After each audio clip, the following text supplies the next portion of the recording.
Benin Bible Institute, a partner of Mennonite Mission Network, is an interdenominational Bible school that deepens and strengthens leadership in Beninese churches. For the last 2 decades, Benin Bible Institute, or BBI for short, has partnered with several North American Mennonite churches. Together, they prayed, shared gifts, and exchanged representatives to teach and learn together in Christian fellowship. One year, the BBI representatives visited Waterford Mennonite Church in Goshen, Indiana. Over the course of a few weeks, the representatives worshiped and shared meals with families of the Waterford congregation. Eventually, the last Sunday service of their time together came around, and Pastor Theodore Wunbeji, one of the BBI representatives, stepped up to the pulpit to deliver the final sermon these two groups would share together for that year. He opened with a warning: "You must remove the idols from your place of worship." With those words, Pastor Wunbeji had everyone's attention, and then he continued. "Yes, you have an idol here that is staring at me. It has a round face with hands that move. It is hanging over the exit, directly lined up with the pulpit so that the person who is supposed to bring God's message is controlled by the clock instead of by the Spirit of God." In Benin, Pastor Wunbeji was used to preaching hour-long sermons. For Waterford's Sunday sermon, he had been given 20 minutes. And those 20 minutes, he learned, were actually 10 minutes, since his sermon would need to be translated from French to English in real time. So with the 10 minutes he had been given, Pastor Wunbeji continued his sermon. "We know that North American culture values timeliness and efficiency," he said. "However, it is clear that you are not eager to leave the worship hour to go out and share the good news of Jesus with people who are perishing. You stand around in the hallways conversing with each other for half an hour or more before getting in your cars. Do you really think what you have to say to each other is more important than listening to what God has to say to you?" For Pastor Wunbeji and the other BBI representatives, the idolatry of time in North American Mennonite churches was obvious. It was as plain as the clock face that stared down from the back of the Waterford sanctuary. Yet, for the Waterford congregation, it took someone from outside North America to call out a truth they couldn't see about themselves, something that was embedded so deep in their worship, they weren't even aware that it was there. It was the fact that they had, long ago, replaced God's time with clock time.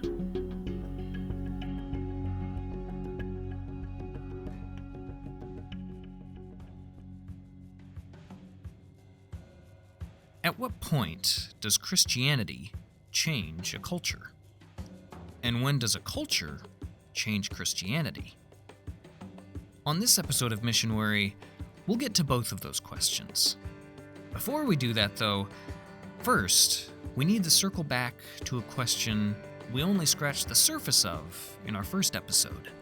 What exactly is the biblical impetus for mission?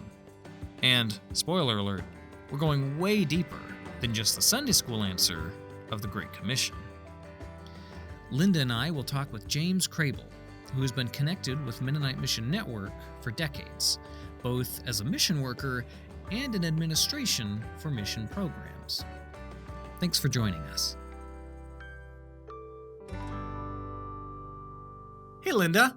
Hey, Travis. So I'm excited to jump into our interview with James Crable, but I also know that, Linda, both you and James have worked in some capacity with Mennonite Mission Network for decades. Yeah. And I was curious if you could give us just a little bit of background on how you know James Crable. Yeah. Well, James and his wife, Jeanette, I always think of them together. They have been mission mentors for my husband, Rod, and me since 1986, slightly before that, because as we were preparing to go to West Africa, they were in communication with us. We spent 3 months in Ivory Coast with James and Jeanette, learning from them about how to be an incarnational mission worker in West Africa. James and Jeanette have really taught us to lay aside preconceptions and enter into a culture with open minds and open hearts, and remain dear friends to this day. Older brother, older sister in the Lord. Wow. I'm excited to talk to James about what that incarnational ministry means.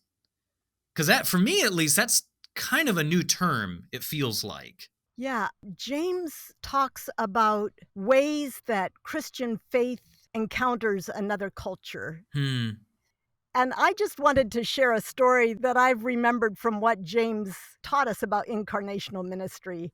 Yeah, please. So we were following along with him as he walked into Adita village to begin a Bible study there with people. And we all had to sit down and share a calabash of palm wine. That's what, in that culture, any host would serve a guest that they trust and feel comfortable with. If they don't feel comfortable with that guest who's from another culture, a Western culture, they might go to the store and buy soda pop. But if they trust you, they will serve you what comes from their own culture, which is the sap of the palm tree.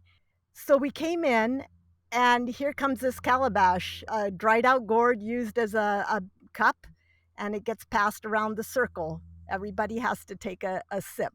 And there's some flies floating around there, attracted by the sweetness. So when we asked James about it afterwards, he said yes. He sees drinking palm wine as a test to measure someone's willingness to follow Jesus in being incarnational in mission. He said a first-time mission worker will refuse because it's alcohol and, Christians don't drink. Right, of course, yeah. The second-term mission worker knows how important drinking palm wine is in a culture like the Dita culture. So they'll take gingerly they'll sip the palm wine and pass it on and let the others do the heavy work of emptying that calabash so the Bible study can be in. A third-time mission worker will drink it with gusto, but they will use their teeth as sieves and strain out the flies and then kind of spit them out discreetly. And the fourth-term mission worker who's really entered into the culture will just gulp it down, flies and all. For me, it's, how we lay aside something that seems to be a really good virtue, Don't be drunk with wine, but be filled with the Holy Spirit. So the Dita taught James and taught Rod and me that, sometimes we have to drink palm wine before we can read the Bible together. Well, Linda, I'm really excited to talk with James, whether that's about palm wine or about the larger idea of incarnational mission work. So I'm ready to jump into our interview. You ready? I am. So my name's James Crable. I've spent roughly half of my life in international context, particularly in West Africa, working with African-initiated churches. And then the second half back in North America, doing administration for what we call global ministries, and then the short-term mission and service programs of the agency as well, mostly in North America. Since you've been involved in different aspects of mission, either as a mission worker or in administration of mission programs, how has your view of mission changed over the years? Well, one of the areas where there just is a shifting understanding is where the center of the church is today. When we first went out with Mennonite Board of Missions in 1976, the majority of the Christian family was still in the West. And I remember in the 1980s being in a congregation where I mentioned that they are projecting with the growth of the church that by the year 2000, the majority of the church around the world would be in Africa, Asia, and Latin America. And literally somebody in the congregation broke out laughing. The latest statistics from 2020 are very close to 70% of the church in Africa, Asia, and Latin America. And the projections now for 2050 will be that it will be 80%.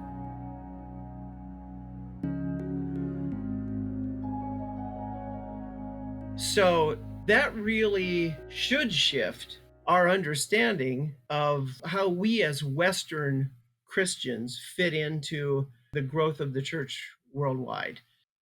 And we have not gotten our heads around that because we think we still are shaping the narrative.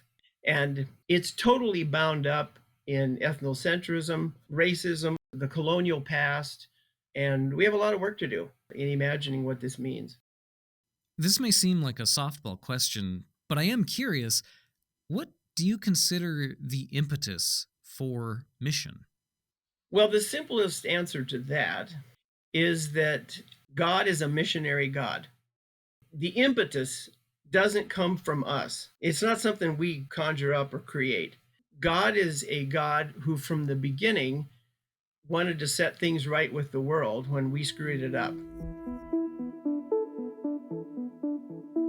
And in contrast to some of the creation stories that exist around the world, humans did something to anger God, and God turned God's back on the ones he had created and went off to a faraway land and has played hard to get. I mean, that is true in many of the creation stories.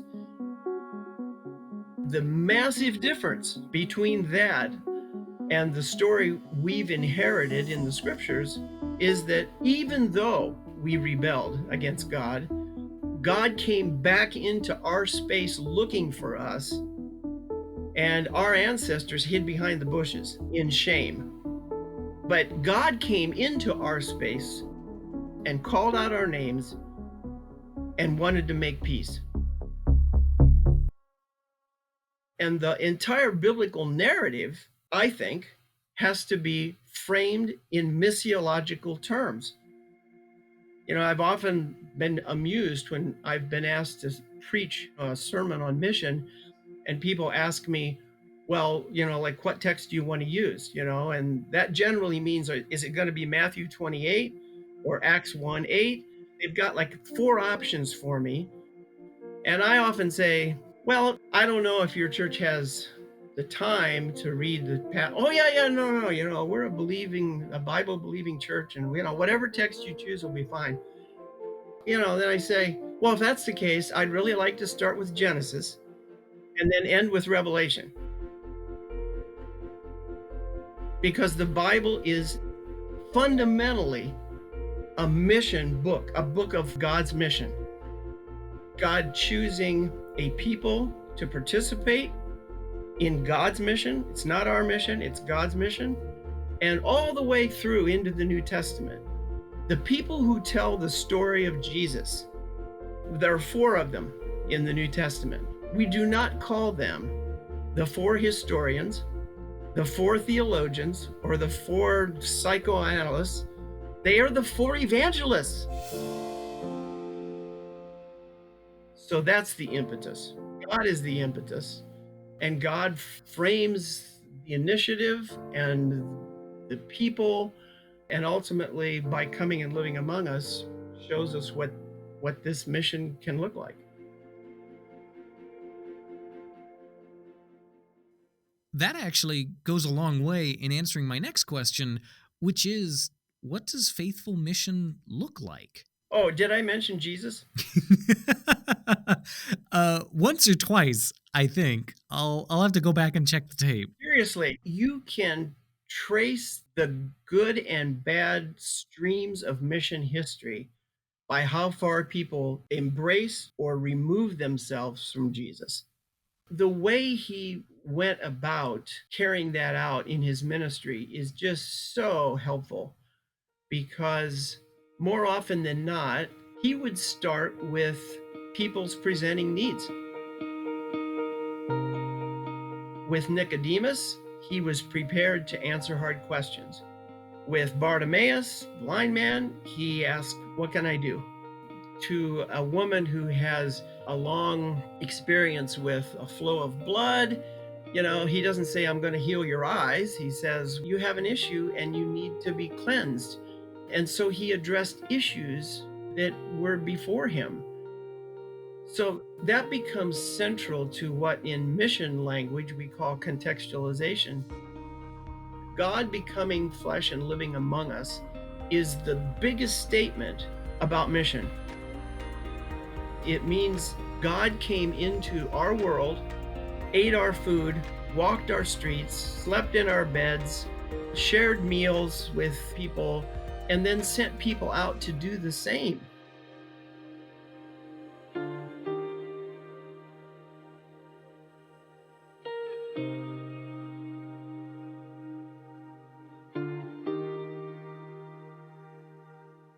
You know, when Jesus sends out the 72, this is what he says. You go and you knock on a door, and when people invite you in, you eat their food. I mean, this is huge because as much as Jesus ate food in the New Testament, there are only two cases where he hosts a meal.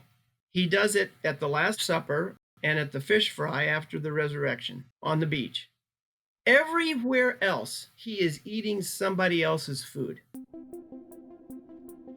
This is huge in terms of a modality of living where you say, I want to be about God's purposes in the world.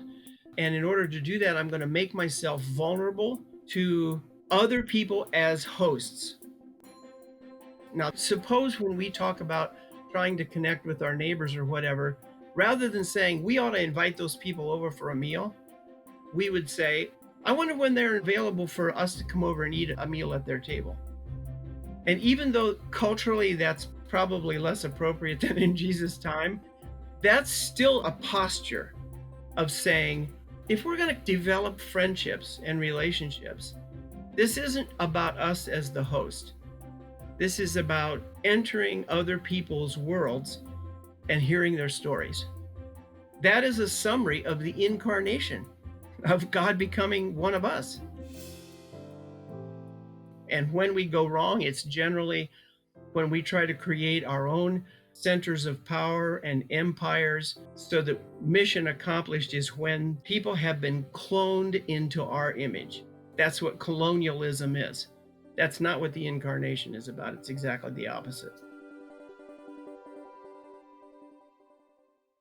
And positively, the best stories of Jesus-like mission are people who were deeply embedded and rooted in the life and ministry of Jesus, and in their own lives lived that way. After the break, we'll hear some of those stories of what incarnational, Jesus-like mission looks like. And remember those questions from the beginning of the episode about how Christianity and culture interact and which one changes the other? We'll get to those too. We'll be right back.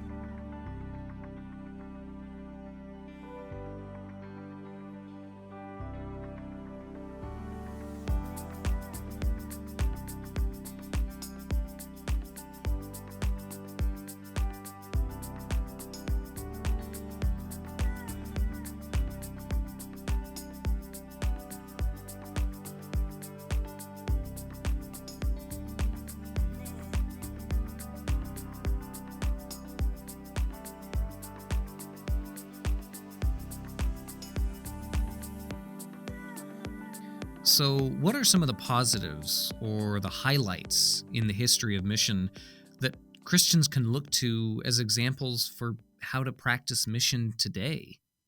I think it's important to mention that 70% of the world's Christian family lives somewhere else than in the West. Because when we ask the question, where are the highlights, of mission in mission history, we have to remind ourselves that the majority of people coming to faith have come to faith through people who are African, Asian, and Latin American. And so then the question is, are there examples in that huge conglomerate of gospel messengers that we can look at? For people who know me, they know that I have given a lot of my adult life to understanding and appreciating the ministry of William Waddy Harris in West Africa, who was a Liberian over 100 years ago, even at the peak of the colonial era in Ivory Coast, this guy, at 50 years of age, was called by God and in a dream in prison from the angel Gabriel. And if you don't know if that's still possible, then you need to hang out in Africa. He received this commission to cross borders from Liberia into Ivory Coast and walk along the coast and invite people to faith. And so in 18 months, he trekked barefoot across the coast of Ivory Coast and into Ghana and back again, building on stories that he knew people already knew. For example, the creation stories that I talked about, where people were feeling like God was off in a faraway land. And among the Dita people that we lived with, there were all kinds of stories of people who tried to reconnect with God. There was a story of a woman who said, well, I'm just going to go talk to God because everybody makes mistakes, and we can get this thing set right. So she went around the village and she found these mortars, like wooden bowls. And she stood on top of one of them and looked up and realized that God had gone further away than that, and then she assembled all of the mortars in the village, stacked them up, and climbed clear up to the top into the clouds and realized that she was one mortar short. So what to do? She climbs back down again. She looks at the stack and she says, well, I just need one. So if I just pull this one out from the bottom and put it up at the top, I'll have exactly what I need. And then I'm going to talk to God. Well, she pulls it out. And so not to mention that this sounds a lot like some other story in the Bible, but William Harris knew people had these stories. And so when he came and said, for whatever reason, our ancestors either didn't know or were so ashamed that they didn't want to tell us, that it was not God that went away in an angry huff. It was our ancestors who went and hid behind the trees. And this God who had been offended came into our space and called out our names. Just by building on the traditional wisdom that was already in place, he had an enormous impact. And as historians tell us, in 18 months, he baptized between 100 and 200,000 people based on what I would call appropriate contextualization, building on things that were already there. If you actually think that this is God's mission and not yours, then you believe that God is already at work in a culture before you show up. And Harris came with that perspective, and he built on that, and the impact was enormous.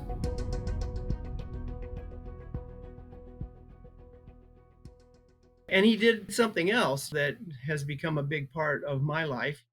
He told people to go back to their villages and sing songs to God. Well, how are you going to do that? Some of them actually asked him, well, you're going to have to teach us. You've been talking about heaven. You have to teach us the songs of heaven so we know what to sing when we get back. He had grown up in Western churches in Liberia that were planted by African American missionaries, interestingly. And he had grown up singing Western hymns, what a friend we have in Jesus, and so on. And so when people said, teach us the songs of heaven, he basically had two options. He could either say, okay, everybody sit down. I have about a half a dozen favorite hymns, and I'm going to teach those to you. Now, admittedly, those are going to be in melodic tones that make no sense to you because these are Western hymns, and it will be in the English language, which you don't speak, but never mind. So instead of doing that, he did the missiological thing.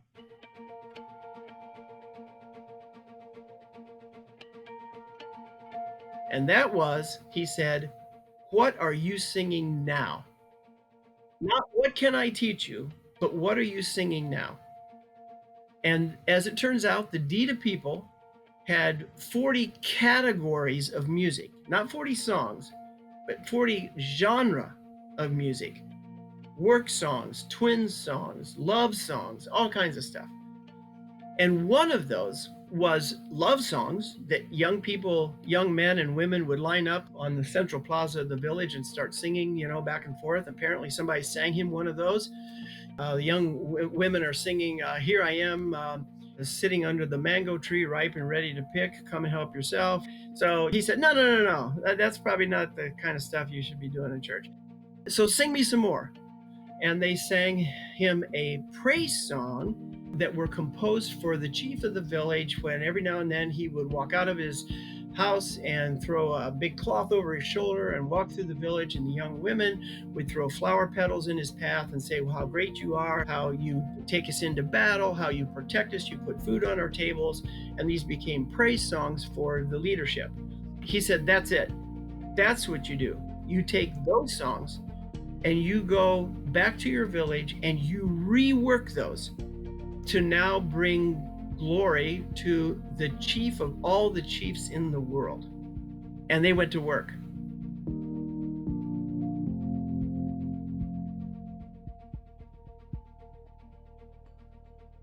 And just in the few years when we lived in one of the villages, I worked with local leadership. We collected 500 indigenous hymns that had all been written by composers in that community.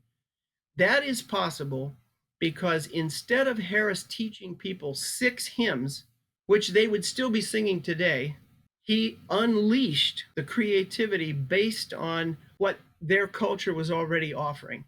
I mean, it's my deep conviction that God gives to every culture all the artistic gifts they need to be God's people and do the work and worship and witness of the church. You can learn other people's stuff, but you don't have to. And Harris understood that. Since you ask, where are the models? This is one model for me who had a massive impact. The 4 things he did and he understood was that there's continuation of many things in the tradition and in the culture that continues into the life as God's people. That might be a big part. It might be 85% of the cultural patterns. People get up in the morning, they go out to the field. After they follow Jesus, they still get up in the morning, they go out to the field. Tons of cultural patterns continue. But there's also some correction. There's some things that are questioned by the values of the reign of Jesus that either disappear immediately or begin to fritter away because they don't fit anymore. So you don't take sensuous love songs into church. There's some correction going on there. But there's completion, where there are things in the culture that are historically rooted in the culture, but then take on new form as they are modified and transformed into the new reality. So that would be like praise songs. And then there's some creation. There's some new things created in light of Jesus that never existed before. So they never had a church building before, but if they're going to meet to worship, they needed to build one. But those 4 things, continuation, correction, completion, creation, when the missionary story is told as only a story of destruction, it's not true. The gospel at its best does not primarily destroying culture. And part of the question is, who gets to determine what is what? Those 4 things are probably going to happen, but if Western missionaries are telling other people which is which, like this needs to go or this can continue or whatever, then you're making a lot of assumptions that you actually know. You don't know the culture well enough. So ultimately, it's local people, as they study the scripture, as they live into Jesus, who can make the decisions as to what it means to be God's people in a particular context.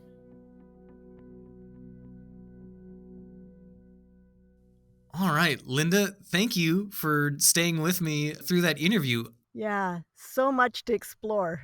I love James's humor when he talked about the 4 gospels that talk about Jesus' life. And he said they aren't the 4 psychoanalysts, they aren't the 4 historians, they're the 4 evangelists. That's how central mission is to the gospel message, the good news of Jesus. And I think that's also important because I'll admit that, evangelist, already the hair on my neck stands up a little bit because I'm like, ooh, ooh, is that really what we're doing? But in that sense of spreading the word of how Jesus related to people, and if you're relating in a similar way, that evangelism looks a lot different than my stereotype. Yes. Talking about the difference between probably what your stereotype of evangelism is and what James talked about. Out of all the times in the Bible, Jesus ate with people. Only 2 times was he the host. And all the rest of the time, he made himself vulnerable and he was a guest. He entered into other people's world. That posture of humility, vulnerability, of drinking palm wine rather than Coke. They trust you enough with their own food that comes from their land, from their trees. I also realized as James was describing that, how countercultural that is for me as someone who grew up in a North American Mennonite context, where what is hospitality, what does outreach mean? It means inviting people to you and meeting on your terms. And that goes a long way in getting at that uncomfortableness or that undertone that a lot of mission has had, in that you are meeting people on your terms or you are not there to be uncomfortable. Yeah, another statement that he said near the end there was, when missionary culture destroys. And the way he phrased that, in that a lot of it is who makes the decision for what goes away in a culture. Yes. Who gets to determine what needs to be redeemed? Right. And that's where that story of the clock as an idol really hits home. The North American virtue of timeliness, punctuality, efficiency. It takes someone from another culture to call out that idolatry.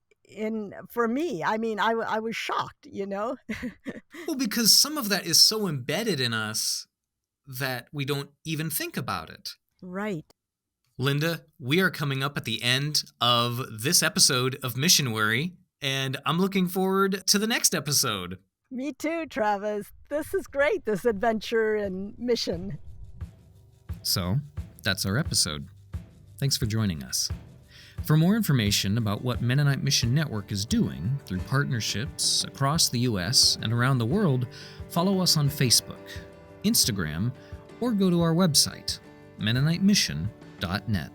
Special thanks to Will Leviste, Mission Network's Senior Executive for Advancement, for narrating the opening story you heard in this episode. And very special thanks to my fearless co-host, Linda Hollinger-Jansen, for writing it. And if you're interested in learning more about the relationship between churches in West and South Africa and Mennonite Mission Network, check out the new book, co-authored by James Crable. It's called Unless a Grain of Wheat, a story of friendship between African independent churches and North American Mennonites. You can find links to both the book as well as a review of it in the episode description. And next time on MissionWary, we're looking back, way back, on how the history of mission gets written, erased, and sometimes rediscovered. We'll talk with Annika Fast about which stories get told, which stories get forgotten, and how together they shape the future of mission. See you then.